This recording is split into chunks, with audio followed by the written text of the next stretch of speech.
Hey everyone, this is Grant from Spectra Racing. So you may have seen on the channel a few videos with this black Volkswagen GTI. And I realized we never really did a great intro to the vehicle and kind of the sad story behind it. So today I'm going to go over our 2003 Volkswagen GTI and some of the plans we have, some of the events we did. We have a lot of footage of this car we never really put into an event.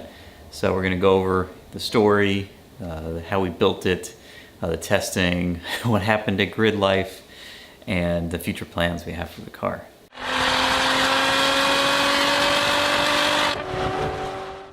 Okay, so it's a 2003 Volkswagen GTI. It's the two-door, or three-door technically. It has the 1.8 liter turbocharged four-cylinder, which makes somewhere around 177 horsepower and 173 foot-pounds of torque. Now when we got the car, it had some kind of ECS aftermarket ignition and an aftermarket intake. So the butt dyno kind of tells me it makes a little over 200 horsepower. Now since we got it, we have made a lot of changes to it, but first I feel like we should go over kind of the origin of the car and how we came across it. So a few years ago, one of our good friends, Elijah, went up into his attic and unfortunately misstepped and fell through and passed away. So he had this 2003 Volkswagen GTI that him and my friend Scott, who has been on a bunch of videos here on the channel and is a fellow owner here at Spectra Racing, they had worked on it together, and we'd all known each other for years. So, you know, instead of just selling the car, it's a Volkswagen GTI, it's not really worth that much. Elijah's mother decided to just give it to us.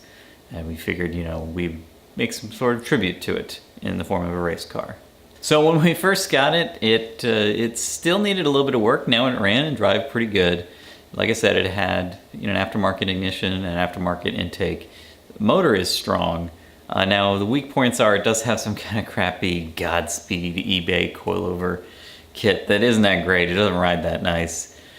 But, you know, it's probably better than the stock suspension. It at least is somewhat sporty. So we got the car, we wanted to start prepping it to be a race car that a bunch of us could share, with the ultimate goal of eventually, you know, either doing some kind of chump or wheel-to-wheel or time attack. So obviously we had to ditch the stock seats. They're, you know, the stock leather seats are very heavy. We put in these nice Corbeau passenger seat, and we have a FIA rated driver's seat that, you know, it's got the full head protection and everything. And we put in an auto power roll bar for extra protection for crashes, and so we could run the harnesses, FIA harnesses, safely with the seat itself. So it came with these kind of hella flush, you know, bros stance looking wheels, and you know, it's not really my style, but I actually gotta admit it looked pretty good. Thankfully it didn't have the stupid tilty wheel camber, but it you know, I felt like it looked pretty good. You know, the murder black plastic dip paint job. So after we did some basic prep, we hadn't bought the wheels yet. We figured, well, run down these Milestar tires at the firm. We did our first track day with the GTI at the firm. So a bunch of us came out, Ash in his Porsche and Scott in the Corvette. So we ran at the firm. We were very surprised. You see this footage. The car ran phenomenally. The stock cooling system handled the temperatures of the car phenomenally.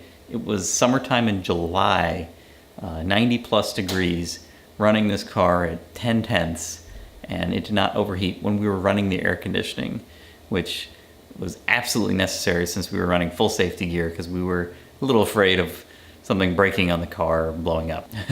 So you see in this photo here, Scott wasn't really that used to driving front-wheel drive on track, and he accidentally jumped it off the some of the embankments here, and the car was fine. Like I said, it's built pretty solid. So after the track day, we did an autocross, and I found out I'm actually pretty good at driving front-wheel drive. I actually beat Ash, who usually is a little bit faster than me, and I actually beat him in the GTI, and I actually posted a pretty good time with it, which I was very surprised.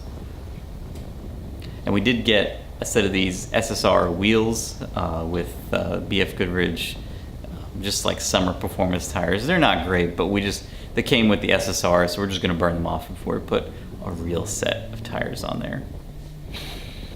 Okay, so moving on to grid life.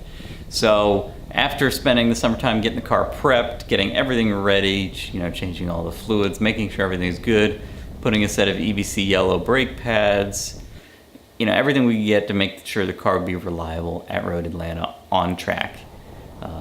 So I ran the first couple sessions. The car did great. It was a blast on Road Atlanta. Even though it was pretty slow and I was in intermediate, and I think one of the sessions, every single person passed me and I got lapped actually once. But it was pretty fast field that day, so, Volkswagen's barely 200 horsepower.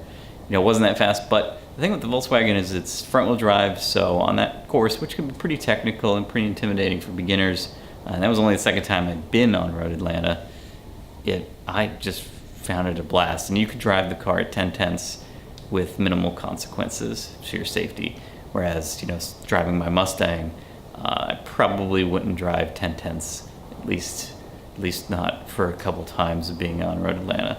So after the first couple sessions, Mo and I did the first couple sessions, and car did great. We decided to bring the car over to the autocross that was happening on the secondary paddock, but we figured, we'd done quite a lot of track time in the GTI.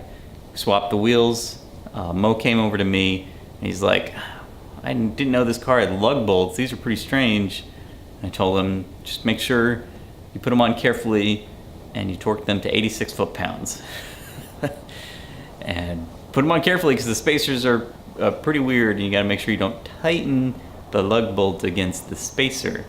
So got in the car after he rotated the tires, drove over to the secondary paddock, which was about half a mile away. We did 3 autocross runs, and it was funny. I distinctly remember saying, someone asked me, "Hey Grant, did you put GoPros in the car?" I'm like, "No, it's a Volkswagen GTI. Why would I put GoPros in the car? No one's going to want to watch that. It's just a sea of cones." And as I was saying that, we look over and hear this scratching sound and see a wheel bouncing across the autocross track.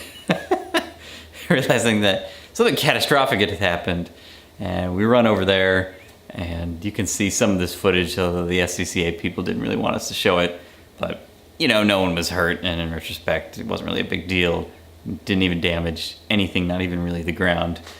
But what had happened was Mo had tightened the lug bolts against the spacer and only probably got about 1 or 2 threads on the hub on each of the lug bolts.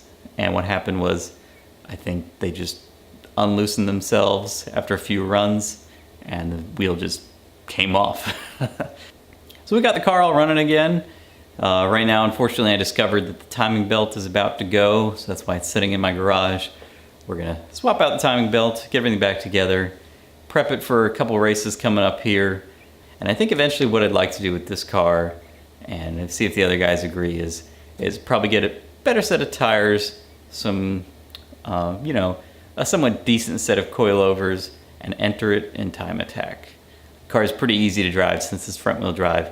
The only downside to the car is it doesn't have a limited slip differential, which is why you don't see us take it out to autocross a lot. It's not really that big of a deal on road course. 10A, 10B at Road Atlanta could be kind of an issue, but at autocross, it just doesn't work because the inside tire keeps wanting to spin, and it gets pretty hard to drive. Well, that's it. I hope you enjoyed this overview of the GTI. If you have any questions about the GTI or you'd like to see anything specifically on it, please let me know. And thanks for watching.